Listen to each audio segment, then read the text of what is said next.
Shalom, selamat siang. Salam sejahtera bagi kita semua.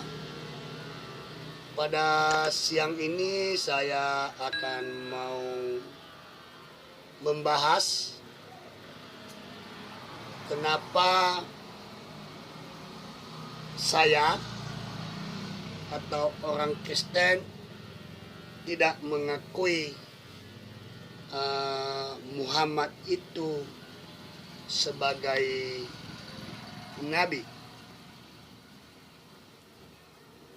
dan kenapa orang Islam mengakui bahwa Isa Al-Masih atau Yesus itu adalah nabi. Nah,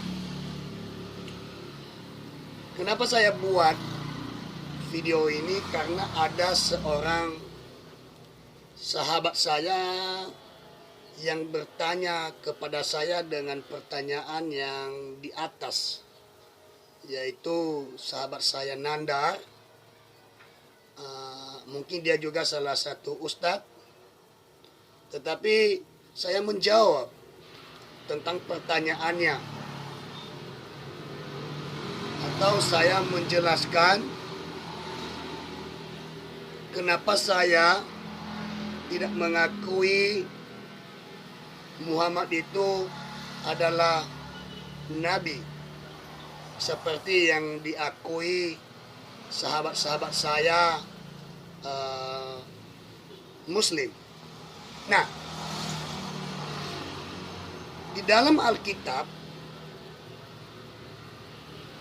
tidak pernah tercatat dan tidak pernah ada nama atau nubuatan dari nabi-nabi yang lain yang mengatakan bahwa Muhammad itu akan menjadi nabi. Sedikit pun, satu ayat pun tidak pernah terdapat dan menyuruh kami atau kami tahu bahwa Muhammad itu adalah nabi. Dan sahabat saya Ustaz Nandar mengatakan bahwa mengakui bahwa Muslim itu atau dia sendiri, pribadinya sendiri mengakui Isa Al-Masih itu adalah nabi. Nah, kenapa mereka mengakui sahabat saya ini Isa Al-Masih adalah nabi? Memang benar ada di dalam ayat Al-Quran mereka tentang Nabi Isa. Makanya mereka mengakui bahwa Isa itu adalah nabi. Tapi di dalam iman kekristenan atau di dalam iman saya, kenapa saya tidak mengakui Muhammad itu adalah nabi? Tidak pernah terdapat dan tidak pernah ada nubuatan tulisan tentang Muhammad di Alkitab, mulai dari Kejadian sampai Wahyu. Oleh sebab itu, sahabat saya Nandar, tolong Anda menjelaskan, karena saya sudah menjawab pertanyaan Anda yang Anda pertanyakan beberapa hari yang lalu melalui VN, dan saya menjawab melalui YouTube. Nah, selamat siang, salam sejahtera bagi kita semua. Yesus Kristus adalah Tuhan yang memberkati kita semua. Shalom. Assalamualaikum warahmatullahi wabarakatuh. Innal hamdalillah nahmaduhu wa nasta'inuhu wa nastaghfiruhu wa na'udzu billahi min sururi anfusina wa min sayyiati a'malina may yahdihillahu fala mudhillalah wa may yudlil fala hadiyalah. Asyhadu an la ilaha illallah wahdahu la syarikalah wa asyhadu anna Muhammadan abduhu wa rasuluhu la nabiyya ba'dah. Qala Allah Ta'ala fi kitabihil karim, a'udzu billahi minasyaitonir rajim, ya ayyuhalladzina amanu taqullaha haqqa tuqatih wa la tamutunna illa wa antum muslimun. Hai orang-orang yang beriman, bertakwalah kepada Allah Subhanahu wa Ta'ala dengan takwa yang paling benar, ya, sebenar-benarnya takwa, dan janganlah kamu mati kecuali dalam keadaan, ya, sebagai seorang muslim. A'udzubillahi minasyaitonirrajim, ya ayyuhalladzina amanu taqullaha wa qulu qawlan sadida yuslih lakum a'malakum wa yaghfir lakum dunubakum wa may yuti'illaha wa rasulahu faqad faza fawzan 'azima. Hai orang-orang yang beriman, bertakwalah kepada Allah, ya, dan ucapkanlah perkataan yang baik dan benar, ya. Niscaya Allah memperbaiki amalan-amalan kamu, mengampuni dosa-dosa kamu, ya. Dan barang siapa yang taat kepada Allah dan Rasulnya, niscaya dia akan memperoleh kemenangan yang besar. Amma ba'd, fa in asdaqul hadisi kitabullah wa khairul hadi hadiyu Muhammadin sallallahu alaihi wasallam wa sarul umuri muhdatsatuha wa kullu muhdatsatin bid'ah wa kullu bid'atin dhalalah wa kullu dhalalatin finnar. Sebenar-benarnya perkataan adalah firman Allah Subhanahu wa Ta'ala, dan sebaik-baiknya petunjuk adalah petunjuk Rasulullah sallallahu alaihi wasallam.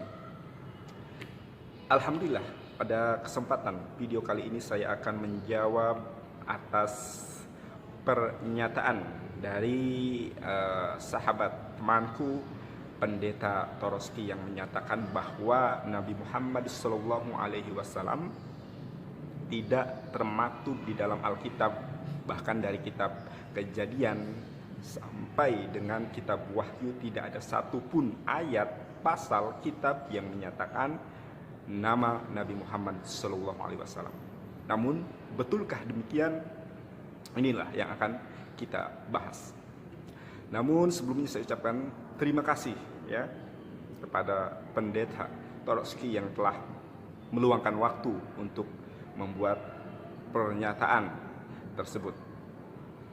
Nah, Rasulullah SAW adalah sosok Nabi, ya, yang telah diketahui namanya oleh nabi-nabi terdahulu, ya. Bahkan Allah Subhanahu wa Ta'ala di dalam surat Al-Imran ayat 81 telah menyatakan perjanjian pada para nabi bahwa Nabi Muhammad adalah Rasul terakhir yang akan diutus oleh Allah, sehingga para nabi memberikan kesepakatan, persetujuan atas apa yang disampaikan Allah Subhanahu wa Ta'ala, bahwa Nabi Muhammad SAW adalah nabi yang terakhir, ya. Kemudian kembali ke pokok pembahasan, betulkah Nabi Muhammad SAW tidak termaktub dalam kitab Kejadian sampai Wahyu? Tidak ada satupun ayat yang menyatakan Nabi Muhammad SAW. Itu adalah kekeliruan yang sangat fatal, ya, karena banyak ayat Ulangan 18, kemudian Yesaya, masih banyak lagi, ya, ayat yang menyatakan Nabi Muhammad SAW termaktub di dalam Alkitab. Nah, saya akan sebutkan satu saja, ya, di dalam kitab Perjanjian Lama, yaitu kitab Sirah Hasirim pasal 5 ayat ke-10. Nah, sebelum saya bacakan, kenapa sih, ya, Nabi Muhammad SAW tidak termaktub namanya secara jelas di dalam kitab mereka? Karena apa yang mereka pegang selama ini adalah terjemahan kitab suci, bukan kitab suci sebagaimana yang umat Islam baca, Al-Quran namanya. Yang mereka baca, yang mereka pegang selama ini adalah terjemahan kitab suci. Mohon maaf, saya minum sejenak. Alhamdulillah. Kita lanjutkan terjemahan kitab suci, ya. Kalau mau, ya, melihat, ya, membaca, ya, mengetahui bahwa Nabi Muhammad SAW ada dalam kitab mereka adalah dengan membaca kitab aslinya, bahasa aslinya, mohon maaf. bahasa asli dari Alkitab, ya, menurut yang mereka yakini Perjanjian Lama adalah berbahasa Ibrani, ya. Kemudian Perjanjian Baru menurut mereka adalah bahasa Yunani, meskipun Yesus tidak ada, ya, pembuktian bahwa Yesus itu mengetahui, dapat memahami bahasa Yunani, karena Yesus itu orang Israel. Tapi bukan itu pembahasannya. Jadi, ya, kitab Perjanjian Lama adalah berbahasa Ibrani, kemudian kitab Perjanjian Baru adalah bahasa Yunani, ya. Di dalam kitab Sirah Hasirim pasal 5 ayat 10, di situ dinyatakan, ya, tanda-tanda kriteria Nabi Muhammad Sallallahu Alaihi Wasallam. Apa bunyinya?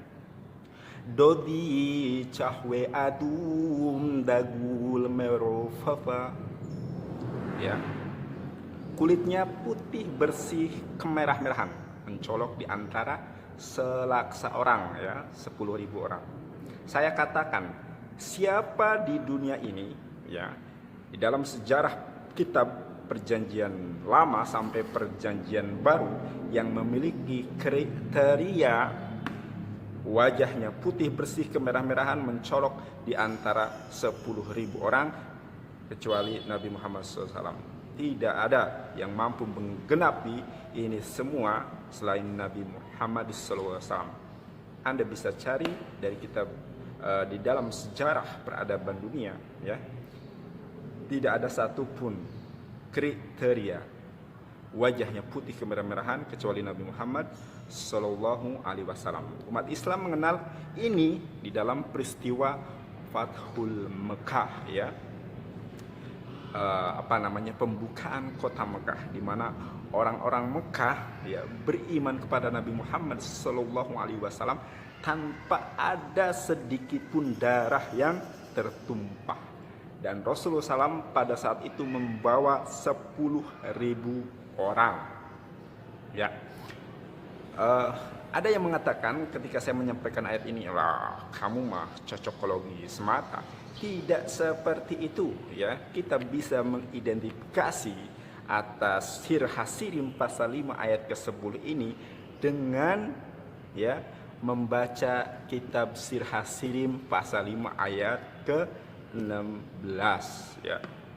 Apa bunyinya? Hikomam takim wehula Muhammadin jidudi wajirai benot Yerusalem, ya.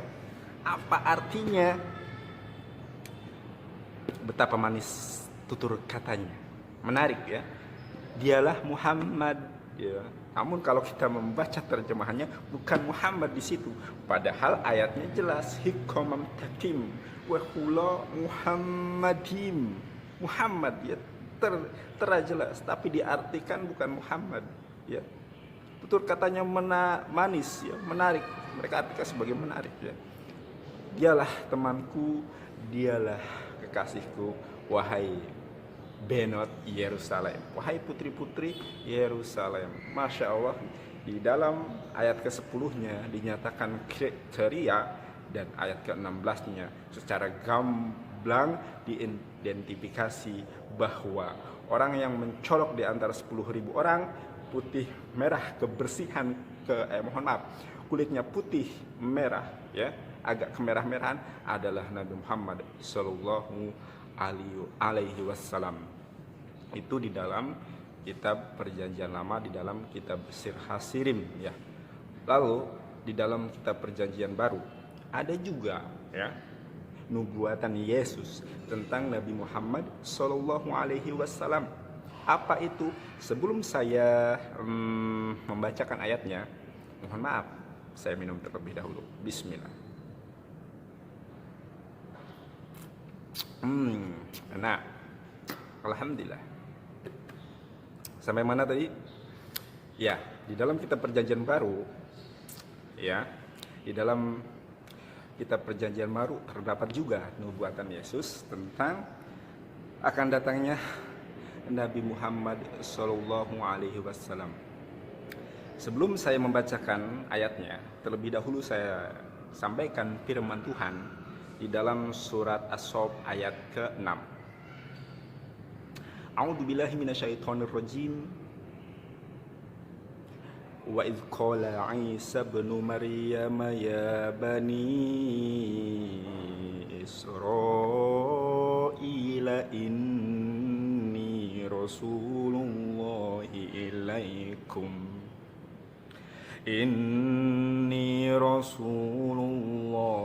ilaikum musaddiqal lima baina yadayya minat Taurati wa mubashiram bi rasuli ya'ti min ba'dihi ismuhu Ahmad. Falamma ja'ahum bil bainati qalu hadza sihrun mubin. Artinya, dan ingatlah ketika Isa putra Maryam berkata kepada Bani Israel, wahai Bani Israel, aku ini adalah utusan Allah kepada kalian. Aku ini membenarkan kitab sebelum aku, kata Yesus, yaitu Taurat, dan aku memberikan kabar gembira. Apa itu kabar gembiranya? Aku memberikan kabar gembira tentang kedatangan seorang Rasul setelahku yang bernama Ahmad, kata Yesus. Namun setelah kabar gembira itu datang, mereka mengatakan ini sihir yang nyata. Nah, coba Anda perhatikan. Di situ Yesus menyatakan kabar gembira tentang kedatangan seorang Rasul. Namanya Ahmad. Kenapa tidak Muhammad namanya? Nah, inilah berkorelasi dengan apa yang disampaikan oleh Nabi Isa alaihissalam. Ahmad adalah nama lain dari Muhammad Sallallahu Alaihi Wasallam, karena Nabi Muhammad SAW memiliki beberapa nama. Di dalam Injil Yohanes pasal 14 ayat ke-16, Yesus menyatakan, jika kamu patuh kepadaku, katanya, maka kamu akan menuruti segala perintahku, dan aku akan meminta kepada Bapa seorang penolong lain, dan Bapa akan memberikan seorang penolong lain, kurang lebih seperti itu. Nah, penolong lain atau penghibur di dalam bahasa aslinya, di dalam bahasa Yunani, kata penghibur, kata penolong itu adalah Periklitos, yang bermakna apa? Ahmad. Makanya di dalam surat As-Saff, di dalam surat As-Saff ayat ke-6, Nabi Isa alaihissalam menyatakan ismuhu Ahmad. Kenapa? Karena bersesuaian sekali dengan Injil Yohanes pasal 14 ayat ke-16, ayat ke-26, bahwa sang penghibur, sang penolong itu adalah Periklitos, yang bermakna Ahmad, Ahmad yang berarti adalah pujian, yang berarti adalah Nabi Muhammad Sallallahu Alaihi Wasallam. Demikian Pak Pendeta Toroski, masih banyak sebetulnya pembahasan yang harus saya kupas tentang Nabi Muhammad Sallallahu Alaihi Wasallam di dalam Alkitab. Namun biar tidak jenuh, karena video yang bisa disimak oleh pemirsa itu biasanya durasi pendek saja. Ketika durasi panjang, mereka itu bosan untuk melihatnya. Maka step by step, dan ini adalah step pertama, part pertama, nanti ada bagian-bagian seterusnya. Mohon maaf, saya minum terlebih dahulu. Bismillah.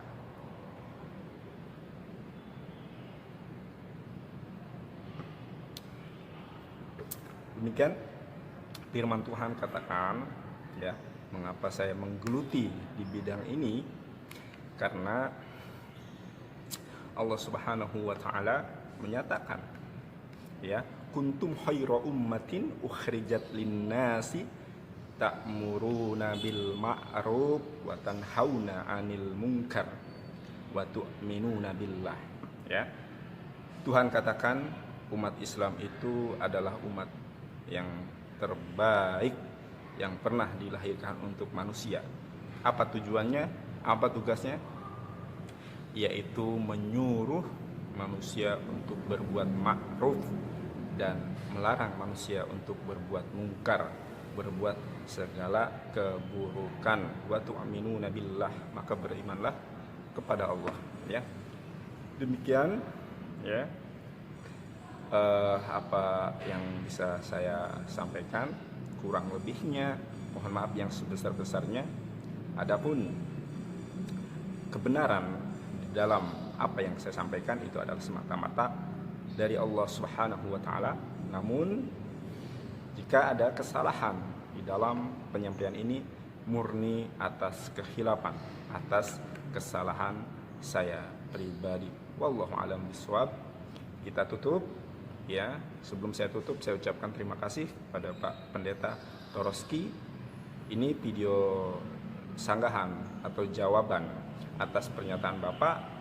Mudah-mudahan dapat disimak dengan baik. Kurang lebihnya saya mohon maaf.